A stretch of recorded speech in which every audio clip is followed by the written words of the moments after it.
C'est indéniable, nous observons depuis plusieurs années donc une véritable attractivité pour la commune de Lyons. La fréquentation touristique ne cesse de progresser d'année en année, et de plus en plus en toute saison.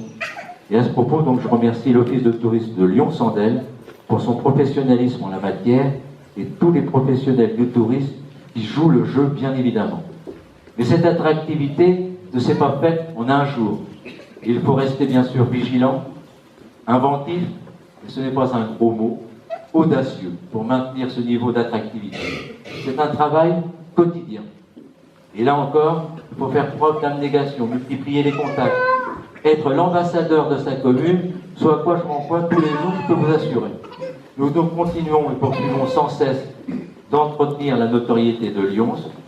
Pour l'exemple, j'étais encore cette semaine avec une société française de production télévisée qui va promouvoir les attraits des communes qui ont du caractère caché en France auprès du public chinois au travers de plateformes numériques où il y a plus de 180 millions d'abonnés, donc 40 millions d'abonnés actifs chaque mois.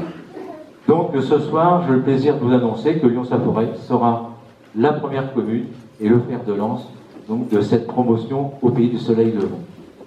Vous l'aurez bien compris, c'est une quête permanente où chaque action, quelle qu'elle soit, minime fût-elle, contribue à accroître, mais toujours dans le bon sens, la notoriété de Lyons et en faire une destination de référence à 1 heure de Paris.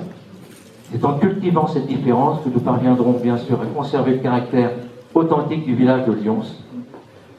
Lyonçais et Lyonçaises, c'est en restant à votre écoute et en créant cette proximité, en répondant à vos attentes, que nous améliorons ensemble la qualité de vie à Lyons.